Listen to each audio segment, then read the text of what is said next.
Nabi Mustafa Rasulullah Al-Fatihah. A'udzu billahi minasyaitonir rajim. Bismillahirrahmanirrahim. Alhamdulillahirabbil alamin. Arrahmanirrahim. Maliki yaumiddin. Iyyaka na'budu wa iyyaka nasta'in. Ihdinas siratal mustaqim. Siratal ladzina an'amta 'alaihim ghairil maghdubi 'alaihim waladdallin. Amin. Jami'a syekhana. Izzuddin bin Abdussalam. Al-Fatihah. A'udzu billahi minasyaitonir rajim. Bismillahirrahmanirrahim. Alhamdulillahi rabbil alamin. Arrahmanir rahim. Maliki yaumiddin. Iyyaka na'budu wa iyyaka nasta'in. Ihdinas siratal mustaqim. Siratal ladzina an'amta 'alaihim ghairil maghdubi 'alaihim waladdallin. Amin. Bismillahirrahmanirrahim. Allahumma inna qad kharajna min hawlina wa quwwatina ila hawlika wa quwwatika wa min ilmina ila ilmika wa min iradatina ila iradatika bi rahmatika ya arhamar rahimin. Allahumma shalli ala nuril anwar wa sil asrar tiriyakil aghyar miftahi babil yasar sayyidina Muhammadin al-mukhtar wa alihi al-athar wa ashabil akhyar adada ni'amillah wa afdali. Allahumma iftah lana bi futuhil arifin walhamdulillahi rabbil alamin.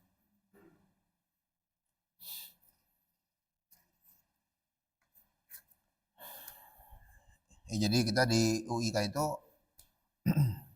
ada mata kuliah Maqasidul Quran. Tafsir Maqasidi namanya. Tafsir Maqasidi. Dia corak baru atau warna baru dalam tafsir ya. Secara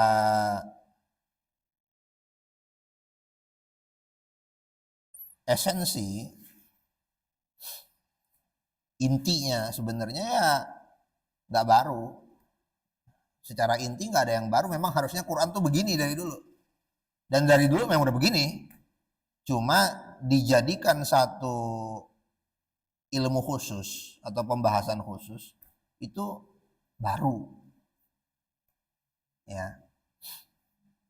Fikih udah ada dari zaman Nabi kan gitu. Cuma ilmu fikih baru dikodifikasi 2 abad setelah Nabi. Di zamannya atau 1 abad setelah Nabi, di zaman Imam Abu Hanifah. Lalu Imam Malik. Yaitu abad. Ya kalau lahirnya Imam Abu Hanifah ya abad pertama ya, tapi kan meninggalnya abad kedua. Berarti abad kedua hitungan. Imam Abu Hanifah meninggal tahun 150 Hijriah. Berarti ilmu fikih itu dibukukan abad kedua kan?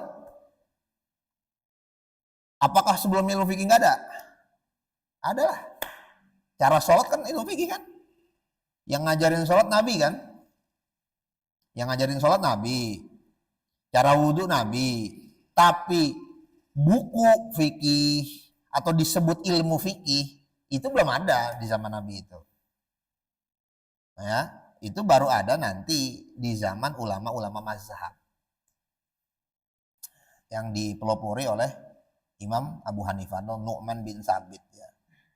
Lahirnya tahun 90 Hijriah. Wafat tahun 150 Hijriah. Bertepatan dengan lahirnya Muhammad bin Idris Asy-Syafi'i. Tafsir itu baru dibukukan. Tafsir terbesar pertama kali yang nyampe kepada kita adalah tafsir At-Tabari. Jami'ul Bayan fi Tafsiril Quran. Tafsir ayatil Quran. Itu di abad ketiga. Tapi apakah penafsiran itu di zaman Nabi nggak ada? Ya ada lah. Ya, nanti kalau ada pertanyaan, tanyain ya. Biar sengaja ini yang diundang bukan orang tua. Biar bukan cuma denger doang maksudnya, biar ada diskusinya. Ya. Nah, itu. Apakah dari zaman Nabi nggak ada? Ada lah. Misalnya bagaimana Nabi itu menjelaskan tentang al-khaitul abyad, al-khaitul aswad. Khaitul abyad, khaitul aswad itu secara bahasa artinya benang hitam, benang putih. Tapi yang dimaksud Nabi kan bukan itu. Yang dimaksud adalah fajar dan senja dan fajar. waktu sahur, waktu imsak, atau waktu subuh dengan waktu berbuka atau waktu maghrib. Itu yang dimaksud. Nah, nanti di abad ketiga ditulislah dengan rapi oleh Ibnu Jarir at-Tabari. Jadilah tafsir. Kan gitu. Ya, ilmu tajwid. Tajwid baru dibukukan di abad ketiga juga. Ya. Harokat nuktoh itu Abul Aswad Ad-Du'ali abad pertama. Abul Aswad Ad-Du'ali nuktoh titik. Dulu nggak ada titik. Itu ha kho jim sama. Ha kho jim sama. Sin shin dot zo lo zo do so zo to ain ghin ba sa tak sama itu. Ya. Harokat nanti beda lagi tuh. Ya. Beda lagi. Abu Ubaid bin Salam, Qasim bin Salam, Abu Ubaid bin Salam. Nah, itu beda lagi. Itu nanti di abad pertama terus abad kedua. Baru apakah cara baca Quran itu nggak diajarin Nabi? Ya diajarin, cuman belum jadi ilmu tertentu gitu. Ya. Itu ada. Termasuk ya ini tafsir Maqasidi. Maka kayak misalnya ilmu tasawuf ya. Karena ada buku-buku yang judulnya itu ini bombastis ya. Tasawuf ajaran Hindu-Buddha. Enggak, tasawuf itu seperti ilmu tajwid, seperti ilmu fikih. Dia sama dia. Dia bukan aliran, dia cabang ilmu keislaman, Islamic Studies. Dirasah Islamiyah dia. Ya. Nah, karena ini mahasiswa jadi saya pakai bahasanya enak gitu. Ya. Nggak bisa ngaji begini di musola, nggak bisa. Di kampus juga kita kadang-kadang nggak puas juga. Nah, gitu ya. Jadi tasawuf ajaran Hindu-Buddha gitu. Artinya nih anti tasawuf lah gitu. Tasawuf itu, ilmu tasawuf itu adalah bagian dari dirasah Islamiyah atau Islamic Studies. Cabang ilmu keislaman. Ya. Ada yang tajwidnya salah, itulah mirip yang tasawufnya salah itu. Sama itu. Seperti yang penafsirannya salah gitu. Tafsir salah ya jelek, tajwid salah ya jelek, sama dengan tasawuf salah. Itulah tuh yang jadi tersangka akhirnya tuh ya,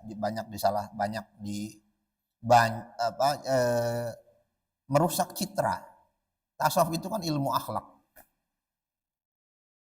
Fikih ngebahas tentang ibadah kan gitu, muamalah.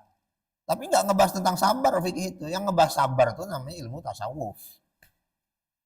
Jadi tasawuf itu bagian dari Islamic Studies atau dirasah Islamiyah. Nah, apakah itu ada di zaman Nabi? Enggak ada, namanya enggak ada. Namanya sih enggak ada. Tapi intinya apa? Esensinya sudah ada. Nabi ngajarin sabar, Nabi ngajarin zuhud, Nabi ngajarin ridho, Nabi ngajarin ikhlas. Itu semua adalah bagian dari ilmu tasawuf. Gitu. Ya, dan semua ilmu-ilmu keislaman. Ya, apalagi coba? Tauhid. Namanya ilmu tauhid itu baru. Disebut ilmu tauhid itu baru. Ya. Ilmu kalam. Ya baru. Itu abad ketiga ya. Abad keempat. Tapi apakah ajaran tauhid itu baru? Ya enggak, dari zaman Nabi. Itu. Jadi itu semuanya esensinya sudah ada dari zaman Nabi. Tetapi baru dibukukan dan menjadi ilmu tersendiri. Maka ilmu itu makin lama itu memang makin sempit. Ya, ilmu tuh makin lama makin sempit. Dulu fikih itu ya ibadah, terus apa? Muamalah, munakahah, kan gitu ya. Ibadah tuh toharo bersuci gitu ya. Cara wudhu, sholat, haji, puasa ya, zakat. Terus muamalah, pinjam meminjam, sewa menyewa gitu ya, jual beli. Nanti jual beli karena terlalu luas jadi sendiri dia. Ya, babul buyong, tapi di situ masuknya bab muamalah juga. Terus kerjasama dalam pertanian, perkebunan, musakoh, muzaroah, mukhobaroh kan gitu. Terus apalagi munakahah, pernikahan, perceraian, apa lagi pengasuhan anak, ya, warisan, ya. Nah, itu tuh. Tapi sekarang fikih makin luas lagi, ya. Contohnya fikih daulah, fikih tata negara. Nanti ada lagi fikih siasi, fikih politik ya. Terus ada lagi nanti kalau Syekh Qaradawi itu fikih prioritas ya, fikhul aulawiyah. Ada lagi fikih dakwah, fikih jihad. Nah, itu banyak lah itu. Nah, itu makin sempit nanti itu. Nanti orang ngebahas fikih daulah aja lama gitu. Itu seperti dokter ya. Dulu dokter tuh ya apa? Dokter poli kan. Kalau sekarang itu dokter mata. Nanti mata kanan, mata kiri. Mata duitan, mata keranjang. Beda-beda nanti dokternya tuh. Ya, dokter penyakit dalam, penyakit luar, ortopedi tulang. Beda-beda tuh. Kita sakit tenggorokan, jangan ke dokter tulang, tapi kan Bapak dokter. Iya beda, ke dokter yang ini bukan. Jadi untuk tulang aja ternyata butuh S1 itu loh. Dan butuh lisensi. Ya, setelah S1 butuh lisensi, baru dia jadi dokter ortopedi. Dan dia nggak berhak untuk ngurusin THT gitu loh, otoritasnya dalam kedokteran. Coba bayangin, ente tulang ente, nauzubillah gitu ya, ada masalah gitu, kecelakaan atau apa. Pak, ini dokter tulangnya, ya udahlah dokter telinga deh, ente mau nggak? Nggak mau kan? Lu sama-sama dokter loh. Lu bayangin untuk urusan dokter. Ente sakit tenggorokan, adanya dokter mata, ente mau nggak? Atau ente apa? Ya dia sakit mata, ada dokter tuh, dokter bedah adanya. Sakit mata, dokter bedah, lu gimana ceritanya? Nah itu ya, jadi ada otoritasnya, dokternya ada otoritasnya. Walaupun sama-sama dokter. Lah bagaimana Islamic Studies? Hebat betul kalau orang bisa menguasai itu. Ada tafsir, ada hadis, ya kan? Ada fikih, ada tauhid, ya? Itu yang berhubungan langsung tuh. Belum nanti gramatika bahasa, gitu kan? Sejarah, gitu kan? Itu luas betul itu. Maka kampus aja kan, misalnya ya, misalnya di kalau UIK Fakultas Agama Islam, nanti ada program studi kan, itu keilmuannya khusus itu, ya ada program pendidikan agama Islam, manajemen pendidikan Islam, pendidikan guru madrasah, beda-beda. Ilmu Al-Quran dan tafsir, PTIK juga sama, Pamulang juga sama, fakultas teknik, fakultas ekonomi, fakultas pendidikan, ya. Ayo dong, ajaran kita bahasa Arab, nggak bisa, lah kan situ sarjana, ya beda cuman, sarjana teknik, ya beda, nggak bisa. Nah, jadi kekacauan sekarang kenapa sebabnya? Ya karena itu ada orang yang menguasai semuanya. Orang yang menguasai semuanya itu sama dengan tidak menguasai semuanya.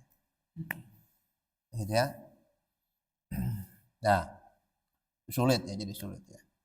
Ini tafsir saking luasnya juga nanti harus dipecah-pecah lagi tuh. Saking luasnya. Oke gitu ya. Jadi tafsir Maqasidi itu secara khusus sebagai pembahasan tuh baru ya. Ya sekarang ini kekinian, makanya kontemporer. Ini bagian dari tafsir kontemporer, tafsir Maqasidi itu. Tapi secara substansi ya atau inti itu udah dari dulu. Apa itu tafsir Maqasidi? Ya intinya maksud Quran. Quran tuh punya maksud. Teksnya begini, cuman maksudnya mah beda. Misalnya saya bilang nih,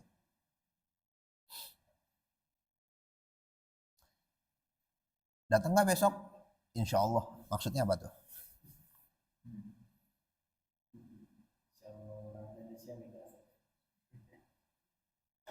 Datang ya, insya Allah. Itu datang apa enggak?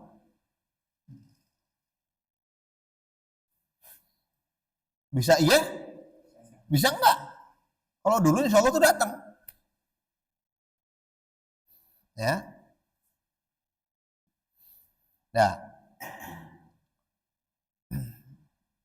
insya Allah buat yang ngomong sama buat yang denger beda maksud.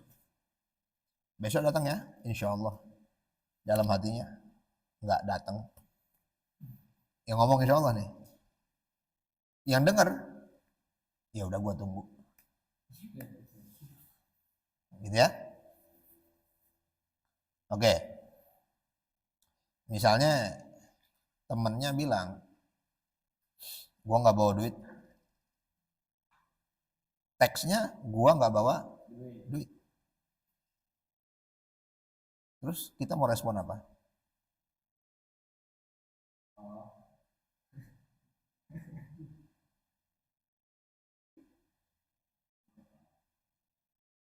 Ya, teksnya bilang gua nggak bawa duit. Teksnya, kita dapat teks, gua nggak bawa duit. Ya, ya macam-macam. Ya yang paling pertama tentu orang responnya, ya dia nangkap itu sebagai informasi, dia nggak bawa duit. Oke, udah selesai. Atau dia jawab sama, gitu kan? Informasi, sekedar informasi. Ada orang lah, ya udah pakai duit gua dulu. Gua nggak bawa duit, ya udah pakai duit gua dulu. Berarti yang dia tangkap apa? Iya, dia mau beli sesuatu, dia mau jajan, dia nggak punya duit. Kan beda kan? Itu udah ada beda antara teksnya ya atau ucapan verbal ya. Antara verbal itu beda itu dengan yang dipahami itu. Karena kapan dia ngomong minjem duit? Enggak, dia nggak ngomong begitu kok. Dia nggak ngomong begitu. Nah, tapi orang yang peka dia paham. Oh, oke. Okay. Ya.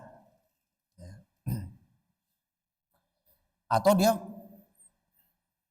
karena kenal banget sama orang ini, maka cara dia memahami itu sudah di apa tuh? Sudah dipenuhi dengan pengalaman-pengalaman gitu ya. Gue nggak bawa duit nih. Ya udah sabar aja. Lu kan minjem duit yang kemarin juga nggak dibalikin.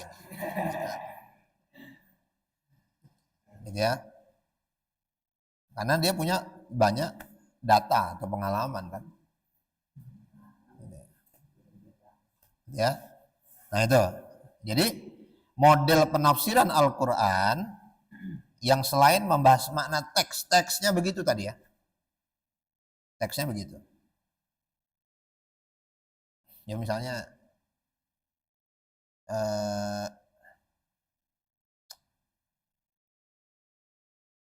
ada kawan kita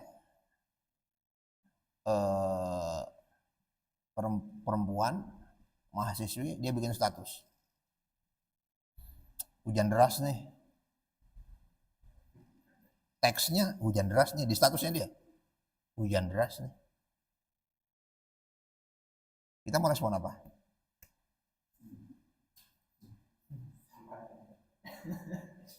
Yang paling standar dia tangkap itu informasi kan, sama, nggak penting kan, ngapain lu jawab kalau sama mah, ya hujan deras nih, dia bilang, emang mau kemana, gue siap antar. Kapan dia minta diantar? Dia nggak minta diantar, dia cuma bilang hujan deras kok. Teksnya bilang begitu. Tapi apakah maksudnya dia hanya bilang begitu doang? Tergantung kepekaan orang yang melihat teks tersebut. Semakin peka, semakin dalam intelektualitas, spiritualitas, maka dia akan menangkap maksud-maksud yang tersembunyi itu. Nah, Quran punya itu. Ya. Quran punya maksud itu. Nah, yang selain membahas makna teks juga menggali maksud di balik teks. Maksud di balik teks. Secara partikular, secara susah nggak sih memahaminya? Secara partikular, secara apa tuh? Sebagian-sebagian potongan-potongan ya, part, ya, atau universal, keseluruhan. Ya. Yang susah-susah jangan diingat. Yang gampang diingat aja. Tapi udah nangkep tadi ya? Oke. Kemudian tafsir yang bergerak dari menjelaskan cara kaifiyah al-wasfiyah. Juga kalau susah jangan diingat. Kaifiyah itu tata cara ya. Teknis. Menjelaskan maksud. Ya. Bukan cuma ngejelasin cara tapi ngejelasin maksud. Ya, contohnya. Oke, sholat. Oke. Aqimus sholah ya. Aqimus sholah. Dirikanlah sholat. Ketika Allah Subhanahu wa taala perintahkan untuk dirikanlah sholat, yang kita tangkap apa? Ya pertama ya laksanakan sholat kan. Lalu kita cari tahu tata cara sholat. Yang itu udah jelasin sama Nabi. Ya. Bertakbirlah, kemudian rukulah, kemudian bangunlah, kemudian sujudlah dan seterusnya. Atau shollu kama ra'aitumuni usolli. La sholata illa bi fatihatil kitab dan seterusnya dan seterusnya. Kemudian dirumuskan oleh para ulama dengan al-aqwalun wa af'alun muftatahatun bitakbir muftatamatun bitaslim. Kaifiyahnya. Ya, itu kaifiyah. Tapi begitu Allah perintahkan sholat, apakah hanya kaifiyahnya doang yang harus kita cari? Nah, dengan kacamata tafsir Maqasidi enggak. Tapi untuk apa kita diperintahkan sholat? Gerakannya tuh begitu, untuk apa? Ya, untuk apa? Atau ada tujuan apa? Sholat itu tujuan atau perantara? Hah? Sholat tujuan atau perantara? Makan itu tujuan apa perantara? Hah? Makanan perantara, makan. Tujuannya?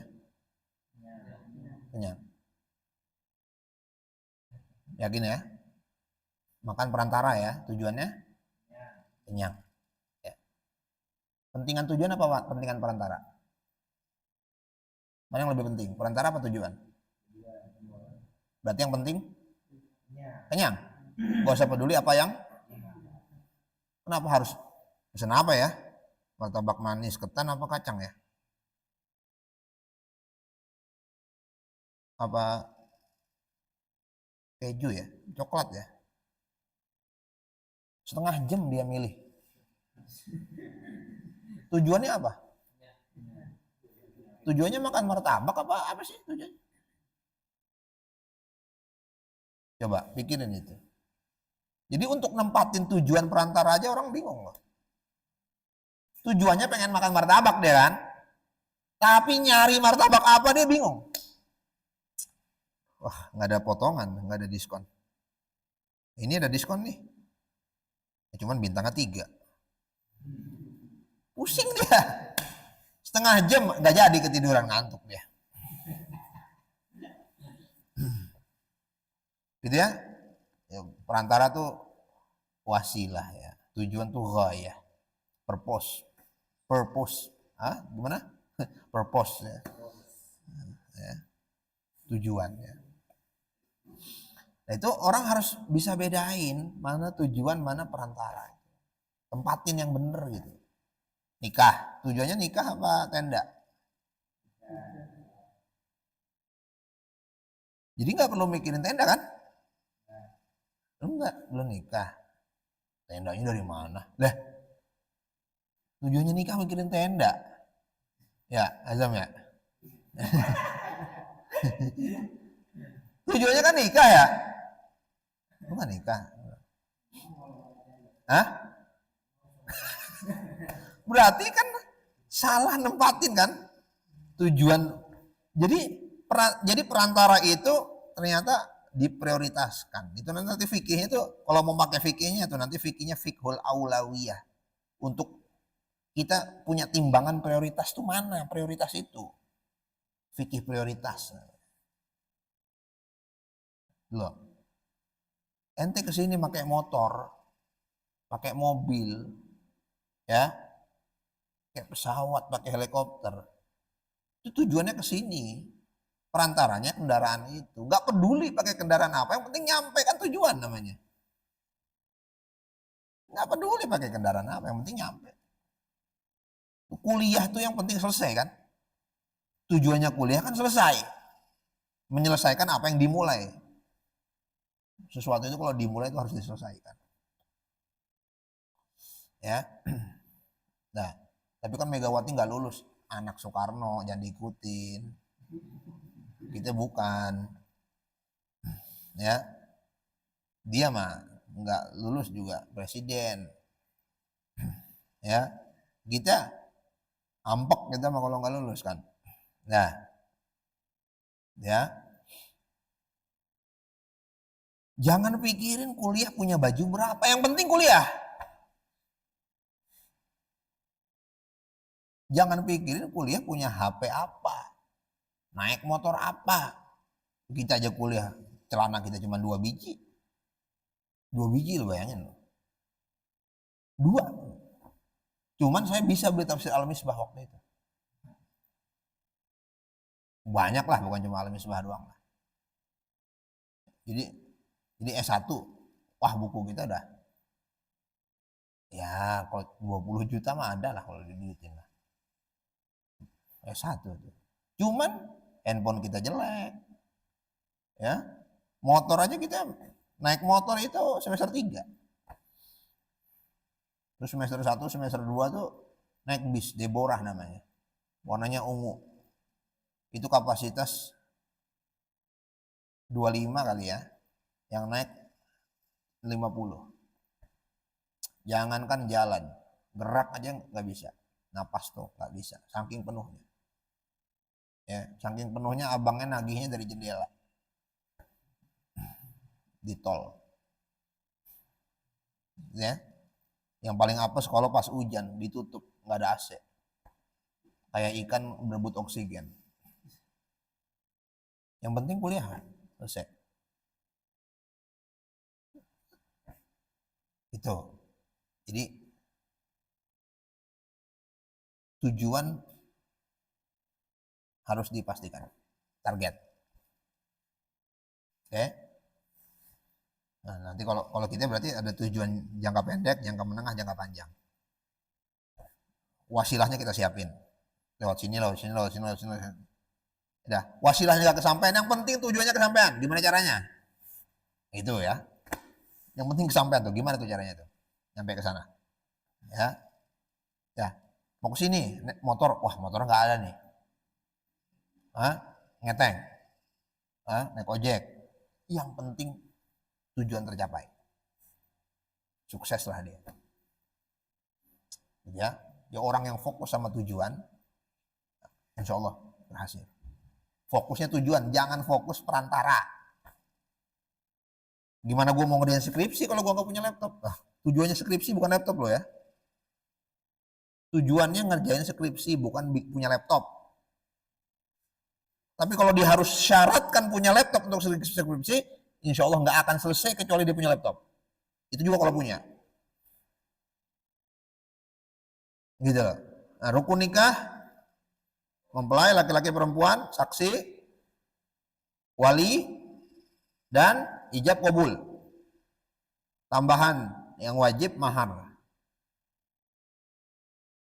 Nggak perlu ada dangdutan. Ya. Tendanya warna apa terserah, nggak pakai tenda nggak apa-apa, pakai terpal doang. Di kebun aja biar nggak usah pakai terpal, anggap aja apa? Pesta kebun, ya? Hah? Apa tuh namanya? Garden party apa? Nah, gitu. Apa masalahnya? Tuh. Ada yang harus bawa, tapi gue harus nyiapin bawaan dulu, lemari jati sama kasur jati. Waduh, akhirnya nggak selesai kan urusan kan. Jadi orang yang direpotin sama perantara tuh nggak akan sampai tujuan. Oke gitu ya. Jangan pernah direpotin sama perantara.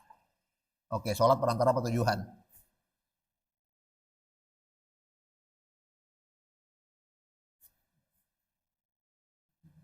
Gimana? Sholat perantara apa tujuan? Hah? Jangan ragu. Sholat perantara apa tujuan? Hah? Tujuan akhir dari sholat tuh sholat apa ada yang lain? Apa tujuannya sholat aja? Yang penting itu sholat. Apa ada yang lain? Hah? Hah? Untuk mengingat Allah. Iya betul.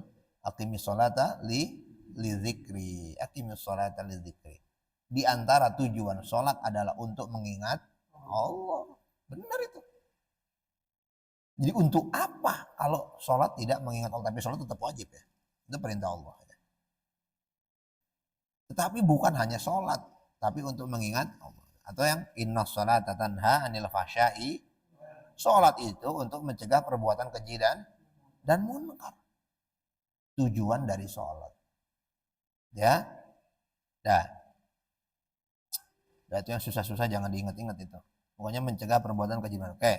Puasa. Kaifiyah atau tata caranya atau teknis puasa ya syarat dan rukun puasa. Begitu tahu lah. Tapi tujuannya apa? La'allakum tattaqun. Kutiba alaikumusiyam kama kutiba alal ladzina min qablikum la'allakum tattaqun. Tujuannya itu supaya bertakwa. Allah kasih cara mutlak untuk bertakwa, puasa. Artinya puasa itu wasilah berarti perantara. Tetapi ini perantara yang wajib, harus pakai ini. Yang lainnya urusan yang lain, urusan nanti. Tapi ini wajib perantara ini. Ya, kenapa Allah pilihin perantara ini? Ini berarti ini perantara yang paling efektif yang dipilih oleh Zat yang maha alim, maha mengetahui. Ini yang paling efektif caranya. Berarti perantaranya ada yang mutlak boleh diganti sama ada. Yes. Dan ketika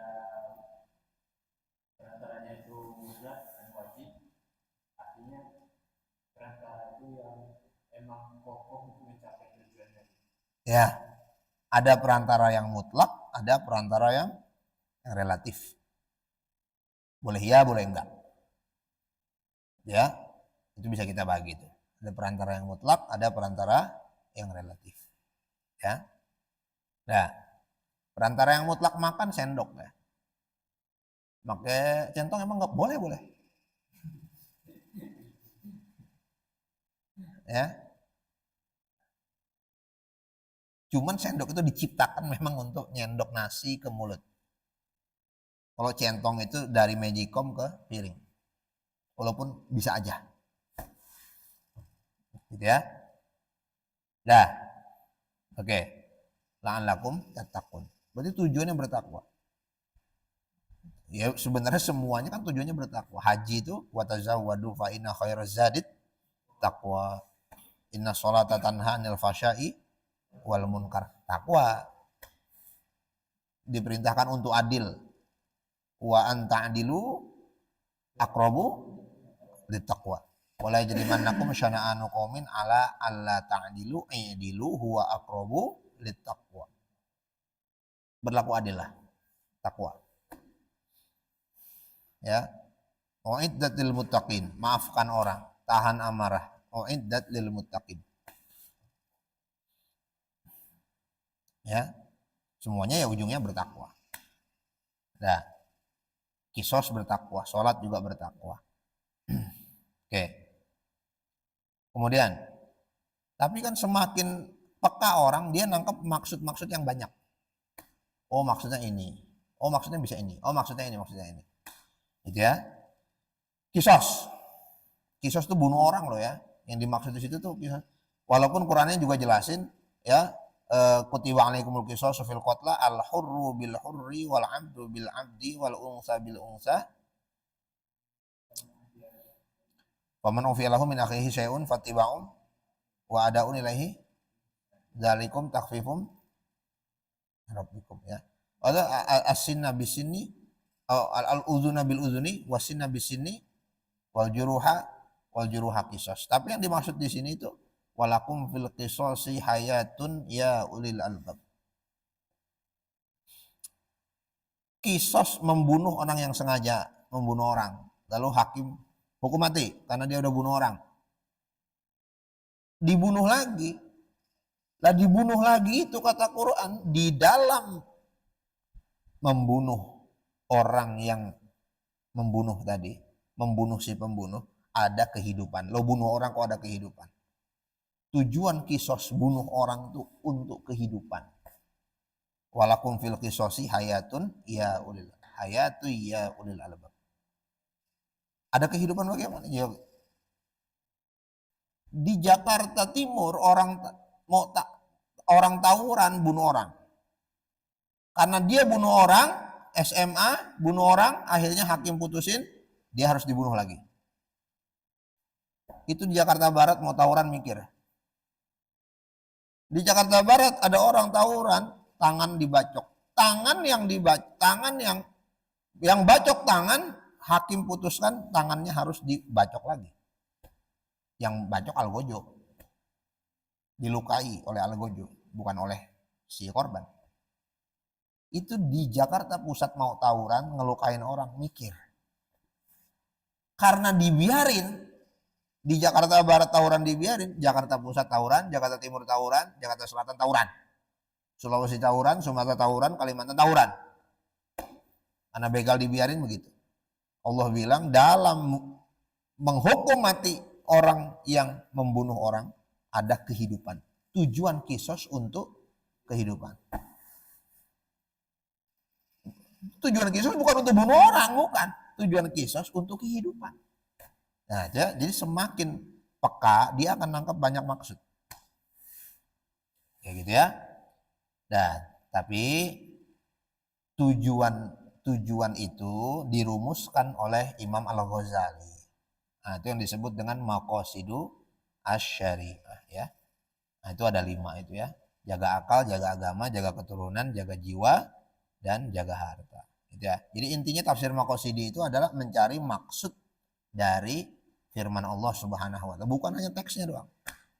Tapi nanti tafsir maqasidi itu ya selain dari tadi ya 5 maksud ya, jaga agama, jaga akal, jaga jiwa, jaga harta, jaga keturunan.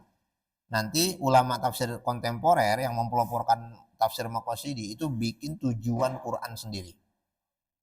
Selain dari yang 5 tadi. Walaupun ujung-ujungnya ya kelima yang tadi juga. Ya.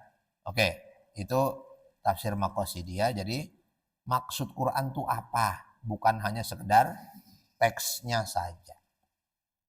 Nah, jadi ini mah kita ini aja ya, kita pembukaan ya.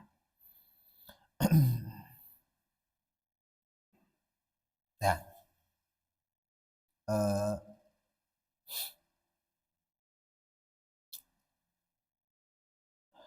Terasa agama itu berjarak dengan kehidupan. Ya. Agamawan tuh di satu tempat, kehidupannya tuh di tempat yang lain. Nggak nyambung gitu. Nggak connect ya.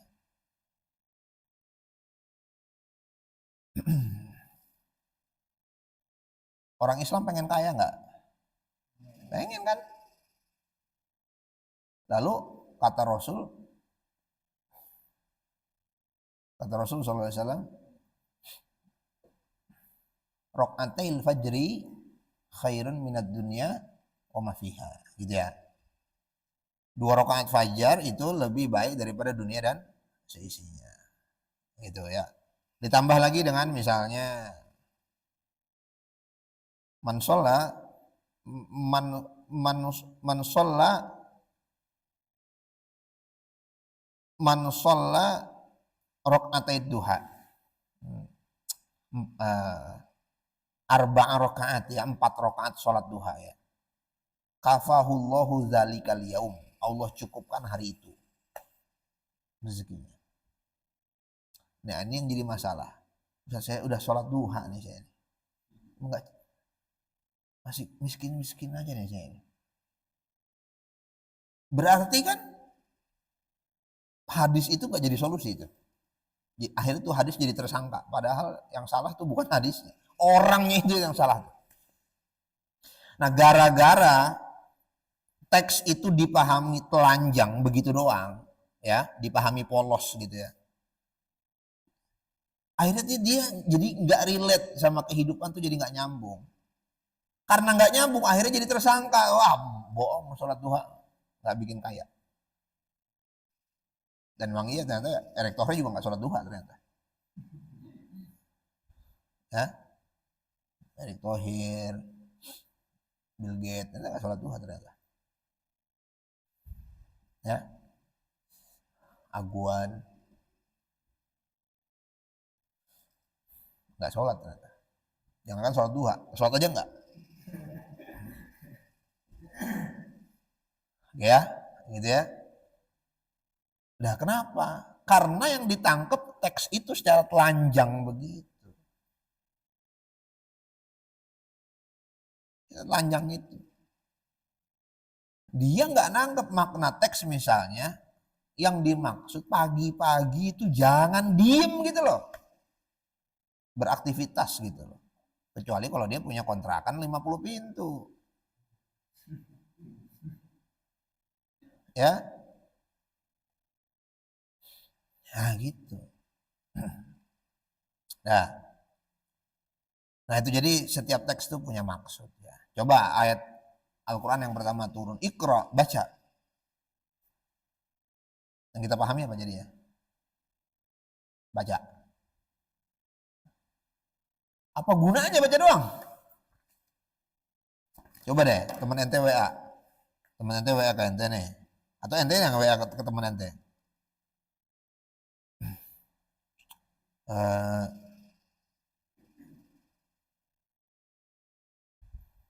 Bos,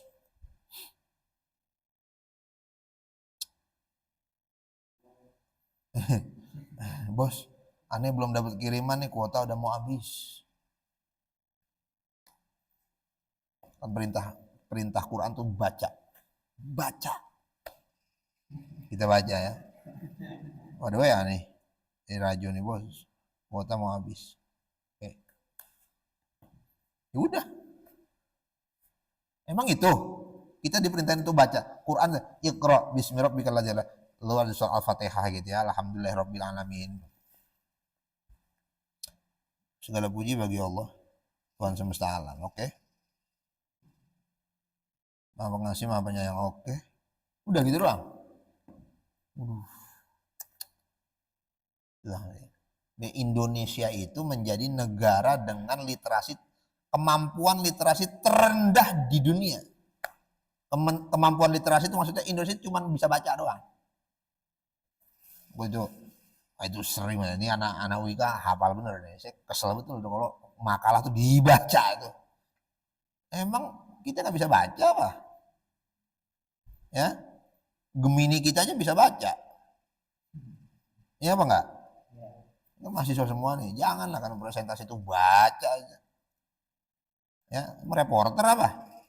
Reporter iya baca, ya enggak? Ya. Robot suruh baca juga. Sampai kita bisa ngomong apa yang dibacain coba. Tes ya.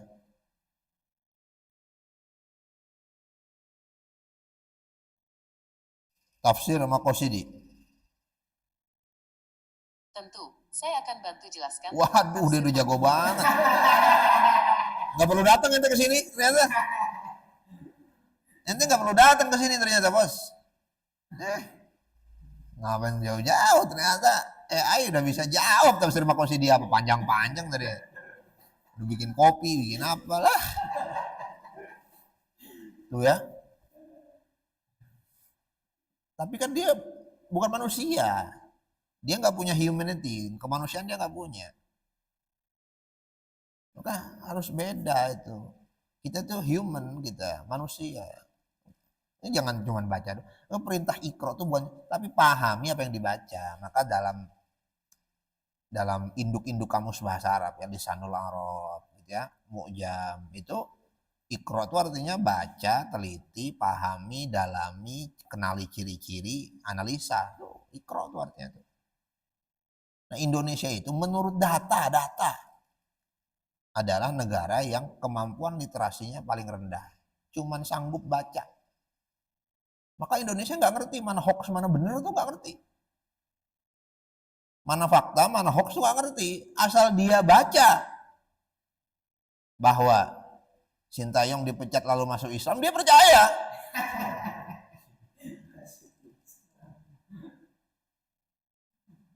Dulu siapa itu dikabarin masuk Islam tuh? Jackie Chan. Ya, orang percaya gitu. Percaya. Orang Indonesia tuh. Itu literasinya rendah. Kenapa? Cuman sampai bisa baca doang, baca. Untuk menganalisa bacaan belum sampai dia. Belum sampai. Itu silakan cari ya datanya itu ya. Itu penelitiannya internasional itu. Ya. Selain malas baca buku, bacanya pun cuma sampai baca dong, ngumpulin abjad jadi kata jadi kalimat, sampai situ doang udah. Ya. Nah, itu ini ketika Allah perintahkan Iqra perintah ya, perintah. Dulu kalau kata Pak Quraisy itu, jadikanlah Quran itu seakan-akan turun kepadamu.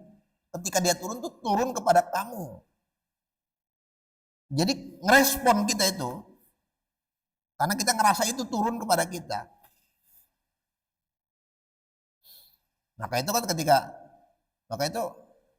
ketika baca itu ya, alaihissallahu biahkamil hakimin. Nabi bilang, bala wa ana ala zalika minash syahidin. Kan dijawab berarti itu. Dijawab itu dalam sholat itu, bala wa ana ala zalika.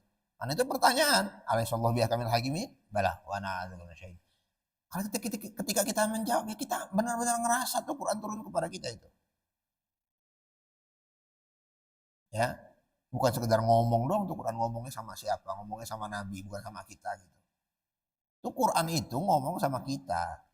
Waladdallin, amin. Itu Quran lagi ngomong sama kita. Ya, itu kata Pak Quraisy tuh selalu bilang begitu ya. Tuh, rasakan Quran itu ketika turun tuh turunnya kepada kamu itu. Kamu tuh mukhotabnya tuh kamu itu. Dulu orang Mekah, orang Madinah, orang musyrik, itu sekarang kamu, mukhotabnya tuh kamu. Oke, jadi ya, lo pahami maksudnya tuh apa. Ya. Nah itulah diantara mukjizat Quran, turun kepada orang yang berbeda, orang bisa nangkep maksud yang berbeda. Jadi satu mufassir dengan mufassir yang lain, menangkap makna yang berbeda. Turun surat An-Nasr, idza jaa nasrullahi wal fath. Wa ra'aitan nasa yadkhuluna fi dinillahi afwajan fasabbih bihamdi rabbika wastaghfir innahu kana tawwaba. Ketika datang pertolongan Allah, wal fath dan kemenangan. Dan kalian akan melihat manusia berbondong-bondong masuk kepada agama Allah. Senang sahabat-sahabat, menang nih Islam. Fathu Mekah, Mekah akan dikuasai oleh Islam. Senang mereka, gembira.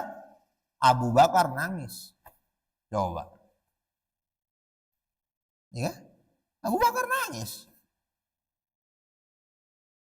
Kenapa? Kenapa Abu Bakar nangis? Hah? Islam, kalau Islam menang, ya Rasul tugasnya apa lagi? Gak ada. Kalau Rasul udah gak ada tugas berarti selesai. Abu Bakar nangis, coba. Yang satu seneng, yang ini nangis kok. Gitu ya. Tuh. Jadi orang apakah yang senang salah? Enggak lah. Apakah yang sedih salah? Enggak juga. Itu di kalangan sahabat. Apalagi setelah pasca sahabat ya. Apalagi pasca sahabat. Tabi'in. Apalagi setelah itu. Tabi'ut tabi'in. Beda-beda. Ya wajar banget. Ya. Wajar. Beda-beda itu. Mufasir ini. Ya. Ya. Itu dipengaruhi banyak hal ya. Dipengaruhi oleh kecerdasan. Dipengaruhi oleh kepekaan. Kalau kecerdasan itu berarti kognitif ya.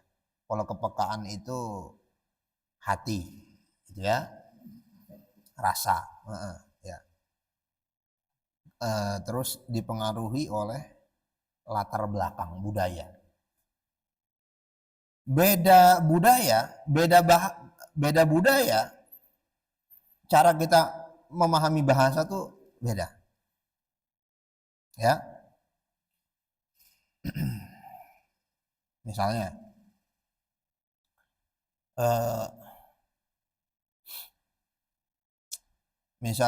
haram tuh kita pahami apa?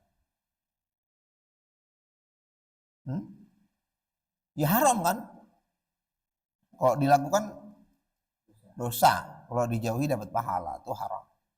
Tapi kalau orang Arab bilang boleh lewat sini nggak? Haram. Itu bukan dosa lewat situ. Nggak boleh aja udah. Budaya mereka tuh begitu memang. Gitu ya. Atau haram tuh artinya jauh. Atau haram juga artinya dihormati, Masjidil Haram. Kalau kita coba kita tahu Masjid Haram, coba deh ente punya masjid, ente bangun itu Masjid Haram. Tuh haram tuh artinya apa? Ya, orang yang kita paham haram tuh yang jangan dilakukan itu artinya. Ya, beda budaya. Ya. Maka itu ketika Al-Qur'an bilang apa? Wahjuruhunna fil madaji wadribuhun. Kalau istri itu melakukan pembangkangan ya, nusyus. Nah, tahap-tahapnya ya. Nah, ini sekedar informasi aja. Walaupun belum punya istri. Pisah ranjang. Tidurnya pisah. Jauhi dari tempat tidurnya. Wah, juruhunna fil madaji. Ente di sofa gitu ya. Sofa tetangga ya. Ya, istri di kasur. Dah. Masih begitu juga, wadribuhun, pukul. Itu kalau kita pahami di Indonesia, kekerasan. Violence. Masuk penjara, KDRT. Karena yang kita pahami mukul tuh mukul. Tapi di Arab itu budaya mukul tuh nggak gitu. Kan doroba tuh artinya banyak. Ya, doroba dalam surat Al-Jumu'ah. Faidah qudiyatis sholatu. Doroba misalnya dalam surat Al-Muzammil. Di ayat-ayat terakhir. Alima alantusuhu fataba alaikum. Faqra'u mata yasara min al-Qur'an alima. Asyaikunu minkum mardo wa akharuna yadribuna. Itu mukul-mukul bumi. Yadribuna fil ardi, mukul-mukul bumi. Bukanlah. Doroba itu artinya itu. Doroballahu masalan kalimatan. Alam taro kaifa doroballahu masalan kalimatan. Apakah kalian tidak melihat bagaimana Allah mukul? Enggak, bukan. Doroba aja artinya banyak, itu mustarok itu ya. Satu kata dengan banyak makna itu. Mustarok, satu kata banyak makna. Nah orang Arab memahami mukul itu nggak begitu. Mukul itu kalau marah orang Arab tuh kepada istrinya itu ya pakai kain gitu loh. Pakai sendal, bukan pakai balok. Maka semua ulama tafsir ketika nafsirin doroba, wadribu itu ada dorban ghairu mubarrohin. Pukulan yang tidak melukai. Kita bingung kan, pukulan yang tidak melukai itu gimana? Ngelus. Memang beda budaya, bos. Di sono sama di sini tuh beda. Ya. Nah, jadi beda. Jadi kalau ulama tafsir beda budaya. Jadi kalau yang nafsir orang Indonesia, waduh, mukul, kacau nih urusan. Makanya paham kan sekarang ketika Rasul bilang murru auladakum bis shalah wa hum abna sab'a sinin. Wadribuhum wahum asyra sinin. Pukul kalau umur 10. Itu bukan kekerasan kepada anak, tuh beda. Simpel kan jadi kan? Memahaminya kan? Emang beda budaya, udah selesai. Cara mukul itu beda. Nah, maka ulama tafsir Indonesia dengan ulama tafsir berbeda karena budayanya beda. Maka membuat Quran itu jadi satu arti itu pendangkalan itu. Ya, dangkal itu Quran itu. Oke, bisa jadi ini benar ini salah. Bisa jadi ini benar ini benar. Bisa jadi ini salah ini salah. Gitu ya. Nah, Quran hanya milik dia tuh nggak boleh itu. Nggak boleh. Coba misalnya ini babnya contoh-contoh munakahah ya. Ya. Agak ini ya, agak menghayal jadinya. Tapi itu ngerti ya. Jadi Quran punya maksud ya. Maka di sini ini ditulis oleh Syekh Izzuddin bin Abdissalam. Oke, ini kita tutup dengan siapa Syekh Izzuddin bin Abdissalam. Dia disebut dengan Sultanul Ulama. Sultanul Ulama ya. Sultanul Ulama itu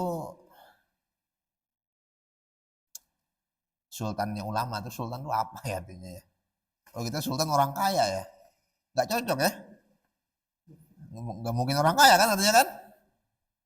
Gelarnya itu kan Sultanul Ulama, Syekh Izzuddin bin Abdissalam ya. Ini ulama ya lahirnya tahun 577 Hijriah. Ya, yang wafat tahun 660 Hijriah. 83 tahun lah umurnya. Lahirnya di Damaskus, Syria, yang sekarang lagi ancur-ancuran gara-gara Bashar Assad tumbang gitu ya. Ancur-ancuran lah pokoknya ya. Wafatnya dan dimakamkan di Mesir. Ya, lahirnya di Suriah, wafat di Mesir. Itulah ulama. Mereka enggak berdiam di satu tempat memang, ciri ulama itu. Apalagi Mesir ya pusat peradaban ya, di abad pertengahan itu. Nah, itu ya. Kalau tahun Masehinya tuh kira-kira tahun 1181 Masehi wafatnya ya. Itu berarti 70 tahun pasca wafatnya Imam Al-Ghazali kira-kira. Ya. Gak ketemu sama Imam Al-Ghazali, gak ketemu. Nah, ini Maqasidul Quran. Maqasidul Quran ini sebenarnya judul aslinya adalah Maqasid Al-Kitab Al-Aziz. Al-Kitab Al-Aziz ya Quran. Maqasidul Kitab Al-Aziz. Gitu ya. Maksud-maksud dari Kitab Al-Aziz, kitab-kitab yang mulia. Ya, ditulis oleh Syekh Izzuddin bin Abdissalam. Disebut Sultanul Ulama. Ya. Nama aslinya Abdul Aziz. Cuman dapat gelar Izzuddin, kemuliaannya agama, kebanggaan agama. Izzuddin, kebanggaan agama. Kalau kita kan beban keluarga, ini kebanggaan agama. Beban keluarga, beban negara, udah gede beban negara, gitu ya. Beban akhirat juga, gitu ya. Iya beban akhirat karena ngarepin rezeki min haitsu la tahsib melulu. Lu enggak kerja lo, enggak nungguin nanti Allah juga nganterin, itu kan beban akhirat namanya. Nyusahin aja gitu. Nah, oke ya. Nah ini kebanggaan agama. Beban keluarga, beban negara, beban agama. Ya mustahil, beban agama kan. Tiga-tiganya diborong ya. Beban keluarga, beban negara, beban agama, beban masyarakat. Waduh. Ya. Nah, oke. Syekh Izzuddin bin Abdul Aziz. Nama aslinya Abdul Aziz. Oke. Siapa yang ngasih gelar Sultanul Ulama? Sultan pemimpinnya para ulama gitu, di zamannya, ya. Ya kalau Imam Ghazali masih hidup kayaknya gak terima juga gitu. Di zamannya. Siapa yang ngasih gelar ini? Yang ngasih gelar ini muridnya. Muridnya itu namanya Ibnu Daqiq. Terkenal juga mazhab Syafi'i. Ya, Syekh Izzuddin bin Abdissalam rahimahullahu taala Syafi'i. Syafi'iyul mazhab.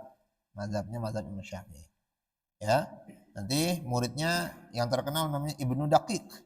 Mazhab Syafi'i. Ibnu Daqiq punya murid lagi terkenal di bidang Quran namanya Imam Az-Zahabi. Ya. Jadi guru terkenal gara-gara murid memang. Nah, murid Syekh Izzuddin pasti banyak. Cuman cukup satu aja yang bikin dia terkenal, yaitu tuh Ibnu Daqiq itu. Ya, karena kemasyhuran Ibnu Daqiq lalu memuji gurunya dengan sebutan Sultanul Ulama. Ya, sampai sekarang kita nyebut Syekh Izzuddin ini Sultanul Ulama. Ya karena muridnya aja Ibnu Daqiq gitu. Muridnya aja sekelas Ibnu Daqiq. Ya. Nah. Dulu ya tentu ya tokoh mufasir yang paling besar yang saya temui ya tentu ya Pak Quraisy Shihab. Beliau berguru dan beliau ya kita tahu lah beliau di Al-Azhar ya S1 sampai S3. Tapi beliau bilang di antara yang paling berkesan guru beliau itu adalah Syekh Abdullah bil Faqih Malang. Ya Profesor Dr. Abdul Qadir bil Faqih. Ya. Pesantren Darul Hadis Malang. Ya. Abuya Profesor Dr. Abdul Qadir bil Faqih Malang. Ya. Punya murid Profesor Dr. Quraisy Shihab.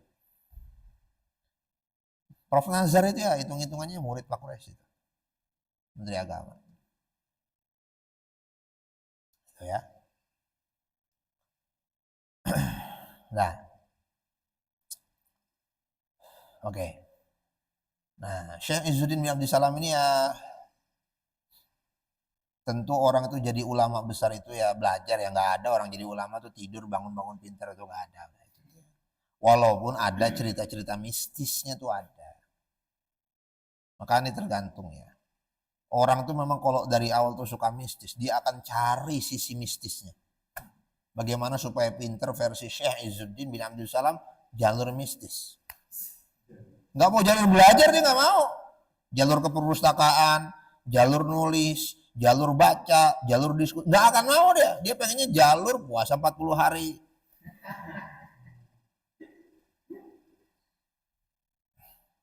Ya. Gimana? Imam Syafi'i itu ahli ibadah, ya belajar nulis gitu loh. Nulis itu di tulang, nulis itu di kulit kayu. Ya. Imam Bukhari kayak begitu. Mana ada belajar dengan menghayal tuh nggak ada, orang pintar menghayal tuh nggak ada.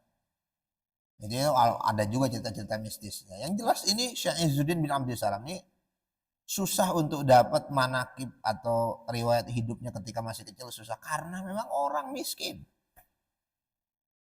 Karena orang miskin, orang gak ngomongin, ngapain diomongin orang miskin?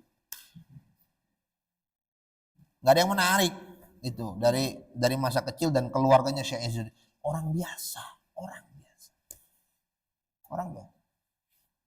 Coba masa kecilnya Abu Hanifah, nggak ada. Oh masa kecilnya Imam Syafi'i ada. Dari umur 10 tahun, 7 tahun tuh ada Imam Syafi'i itu riwayatnya. Tapi masa kecilnya Abu Hanifah, Nu'man bin Thabit, nggak ada. Satu-satunya kita temukan riwayatnya masa kecilnya Abu Hanifah. Itu tuh pemuda di Damaskus, ya, yang ngambil apel di sungai. Namanya Sabit. Ya, namanya Sabit. Ini cerita Imam Abu Hanifah ya? Ah, kita skip kapan-kapan aja kalau gitu. Kita balik lagi ke Syekh Izzuddin aja. Nanti kemana-mana. Kapan-kapan aja kalau inget ya. Bagus itu ceritanya. Ya, itu populer sebenarnya ceritanya ya, yang ngambil apel itu ya. Namanya Sabit, Sabit. Makanya ini Nu'man bin Sabit. Ya, orang biasa. Nah, ini orang biasa Syekh Izzuddin nih. Artinya apa? Orang biasa kalau Allah angkat derajatnya nggak main-main loh. Asal jangan mimpi, jangan menghayal, lakukan aja apa yang harus dilakukan. Belajar ya belajar. Tiba Allah angkat derajatnya, ya udah itu mah urusan Allah. Tapi jangan menghayal. Gitu loh. Syekh Izzuddin bin Abdissalam ini hidup di masa Bani Umayyah ya ketika itu ya. Daulah Umayyah ya. Itu sekolah kan waktu itu luar biasa. Bagus sekolah itu waktu itu. Tapi karena nggak punya uang ya belajarnya di pelataran masjid aja. Masjid Agung Umayyah. Dan lama belajarnya. Cuman nggak dihitung sebagai alim, enggak gitu. Nah cerita mistisnya adalah Syekh Izzuddin bin Abdissalam ini dia musim dingin ketika itu ya, musim dingin ya, di Palestina musim dingin tuh dingin loh ya, nggak kayak kita. Dingin tuh ya dingin. Mimpi ihtilam ya, mimpi basah. Mimpi basah langsung terbangun karena itu posisinya di emperan masjid. Bangun, wah, mimpi basah, mandi dalam keadaan dingin. Ya, mandi dingin-dingin, tidur lagi, mimpi basah lagi, mandi lagi dingin-dingin, 3 kali mimpi basah lagi, mandi lagi dingin. Lalu Syekh Izzuddin bin Abdissalam, nah ini yang susah untuk kita konfirmasi, ini kan sekedar kita nyampein data aja ya, bener apa enggaknya mah urusan nanti gitu. Nah, Imam Izzuddin bin Abdissalam itu ya dalam mimpinya, mimpi selanjutnya ada orang nanya, aturidul ilm awil amal, kamu mau ilmu apa mau amal? Terus Syekh Izzuddin bilang aku mau ilmu, bangun-bangun pinter. Yep. Yang jelas pinter lah sama kamu, pinter lah udahlah. Kitabnya itu 30 karangan dan semuanya itu masterpiece semua gitu. Syekh Izzuddin bin Abdissalam ya. Sebelum itu nggak pernah dihitung, kok tiba-tiba nongol gitu. Jadi lah kalau Allah angkat derajat orang tuh ya begitu. Kira-kira gitu. Itu yang disebut dengan futuh, keterbukaan. Itu kalau ente nonton ini ya, kalau ente nonton Kung Fu Hustle ya. Tahu gak Kung Fu Hustle? Belajar Kung Fu gak bisa-bisa kan? Ngelempar pisau kena mukanya sendiri. Ngelempar pisau ke sono malah ke pundak orang. Tahu-tahu kebuka kan? Punya jurus lapak apa? Lapak Buddha kan? Itu namanya futuh tuh namanya. Gara-gara digebukin sama itu ya. Ya kan? Itu dia kita Fanta biru ya ulil absar ya, ambil hikmah lah dari film itu kan. Itu futuh tuh namanya tuh. Tiba-tiba tuh bisa aja. Tapi kan sebelumnya dia udah usaha. Jangan ngayal makanya. Baca surat Al-Kahfi, pas ketemu miladuna ilma diulang 11 kali. Ente ulang 11 kali ente nggak belajar buat apa?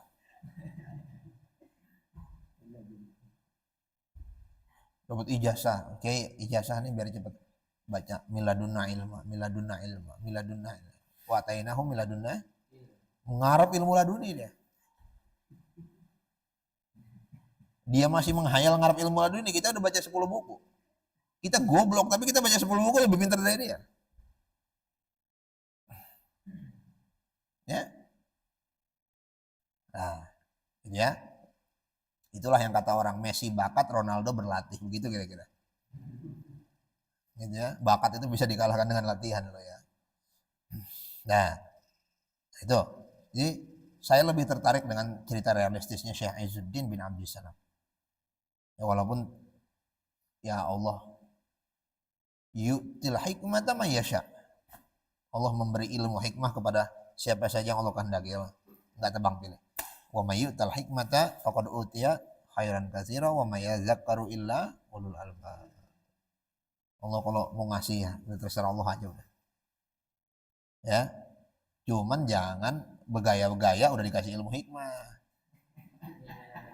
Banyak orang yang begitu, belaga futuh. Gitu ya. Belaga futuh tuh nggak mau belajar. Ya. Nah itu. Nah itulah Syekh Izzuddin bin Abdissalam. Dah. Jadi kita mau menghidupkan nama ulama ini Syekh Izzuddin bin Abdissalam dan mudah-mudahan ya selesai kita bacanya, tapi untuk hari ini ya cukup. Ya ini sih rencananya ya ini, malam besok itu kalau bisa sih nginep aja. Subuh selesai pulang, nggak sarapan pagi. Udah gitu. Ya. Ya fleksibel aja sih, gitu ya. Itu ya, itu. Insya Allah ya, mudah-mudahan ya. Oke. Wallahu a'lam bishawab. Oke. Kalau ada pertanyaan, silakan. Ya. Tadi saya mau bertanya perkara yang di awal sekali tadi pengantarnya, bahwa maksud kita di sini dikatakan salah satu corak dan segala macam, masuk seperti ilmu yang lain itu adalah jurus apa ya, prodi-prodi dan Dirasat Islamiyah, dirasa Islamiyah. Nah, kemudian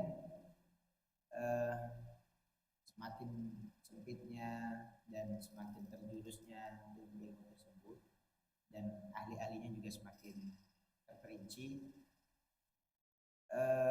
kita nih awam misalnya masyarakat umat Islam,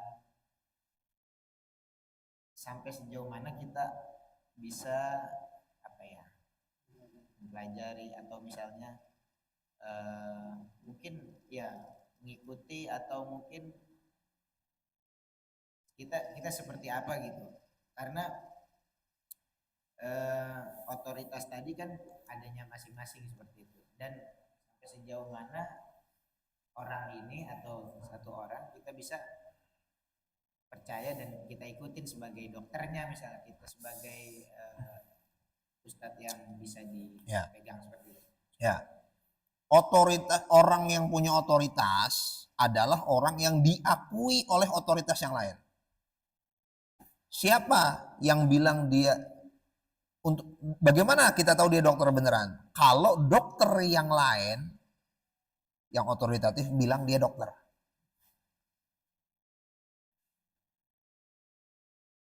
Minimal kampus kedokteran bilang dia sarjana kedokteran. Ijazah dokter. Entah nyontek entah apa gitu ya. Ya. Nah, berarti ada lembaga yang otoritatif yang mengakui otoritasnya dia. Atau ada komunitas yang otoritatif yang mengakui otoritasnya dia. Maka dalam hadis kan begitu. Bagaimana ulama hadis mengidentifikasi ini orang pantas didengar hadisnya? Oh, orang ini apakah dobit, adil, bagaimana? Ulama yang lain sezaman ngakui dia dobit, adil, selesai kan. Nah nanti petanya ada masalah lagi. Masalahnya adalah yang ngakui, apakah diakui lagi itu? Misalnya kita diakui, misalnya kita ya kalau sekarang misalnya Ya, ulama Syiah itu nggak diakui oleh di luar Syiah. Ulama Wahabi itu hanya diakui oleh mereka. Dan ya, nah itu ada apa ya, polarisasi ya, kelompok-kelompok kecil. Nah, tetapi otoritas yang benar-benar otoritatif pasti akan kelihatan, walaupun nggak diakui. Maksudnya nggak diakui secara langsung. Kan nggak diakui secara langsung itu karena gengsi. Gengsi tapi tetap dikomentari. Nah berarti orang itu otoritatif itu. Ya, atau nggak sanggup untuk membantah argumen yang bersangkutan. Itu otoritatif tuh orang itu berarti. Ya buktinya kamu cuma ngoceh doang tapi nggak sanggup bantah kan. Itu orang itu otoritatif berarti. Oh dia salah, dia nggak bener, coba buktikan argumennya apa. Ah berarti you nggak otoritatif. Orang itu diakui otoritasnya tapi you nggak ngakui, tapi you nggak bisa bantah orang itu otoritatif. Nah tetapi dunia ini memiliki sistem yang bagus ya, yang Allah buat ya. Musuh yang pandai akan mengakui musuhnya yang pandai. Orang itu akan mengakui musuhnya yang pandai. Orang itu pandai itu. Padahal musuhan. Jangan hati-hati sama dia itu. Orang pandai gitu dia. Tapi musuhan. Itulah sistem yang sudah Allah ciptakan. Ya. Oke, yang pertama ya. Jadi komunitas atau lembaga yang mengakui otoritasnya dia. Lembaganya harus resmi loh ya. Bukan lembaga-lembagaan ya. Nah, lembaga yang otoritatif ya, lembaga tafsir mengakui kalau dia memang ahlinya. Oke, komunitas ilmuwan tafsir mengakui. Oke, Pak Quraisy itu diakui oleh Al-Azhar.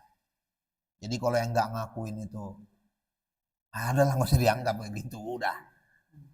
Itu. Yang ngakui beliau itu Syekh Ahmad Thayyib, Syekhul Azhar.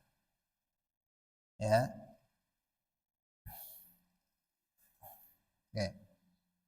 Itu karena beliau itu guru saya, jadi ya kita nyaksiin betul bagi orang-orang yang anti itu luar biasa. Baca enggak anti ya gitu. Jadi baca Al-Misbah aja enggak, ngelihat aja enggak pernah kalau misalnya Al-Misbah tuh. Oke.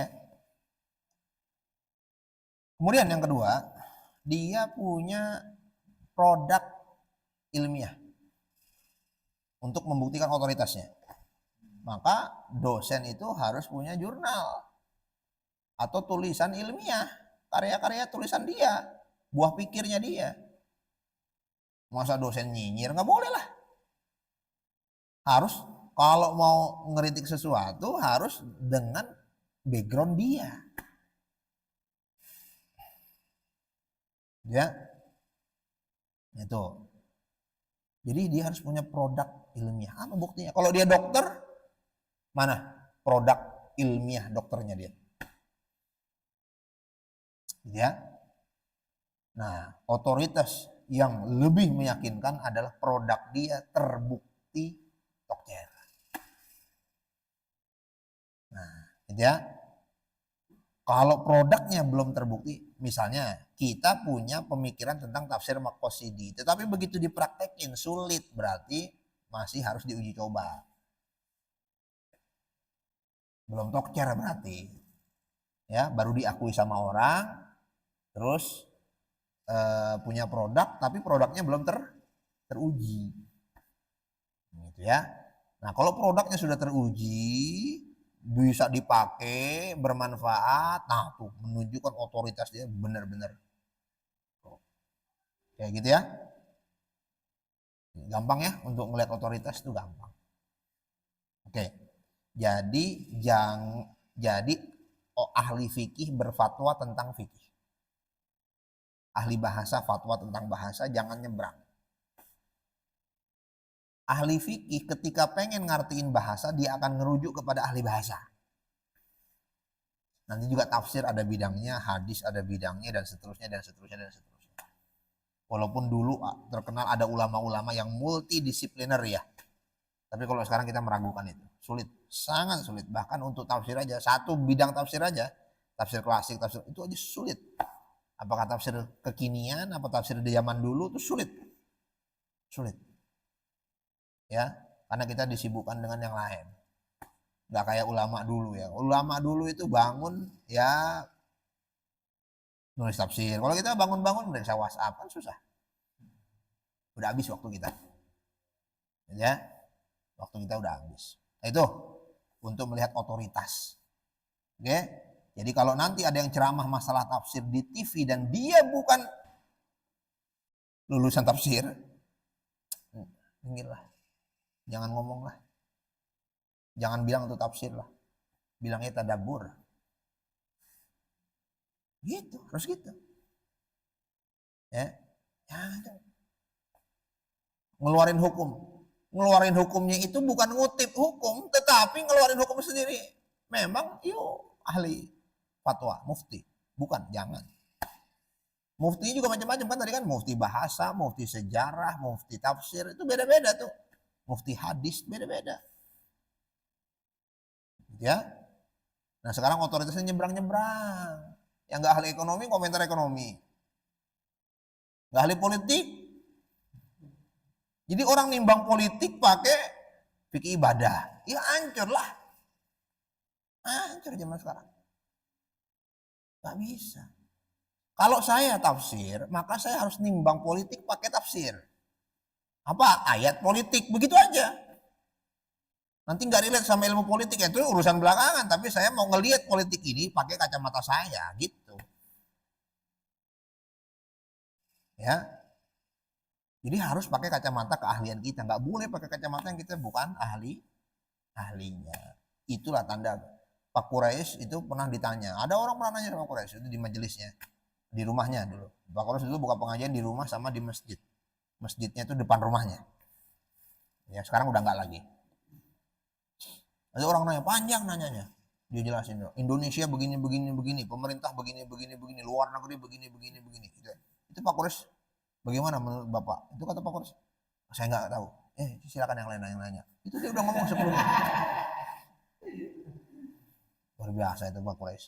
Tanya tafsir. Pak Quraisy. Luar biasa.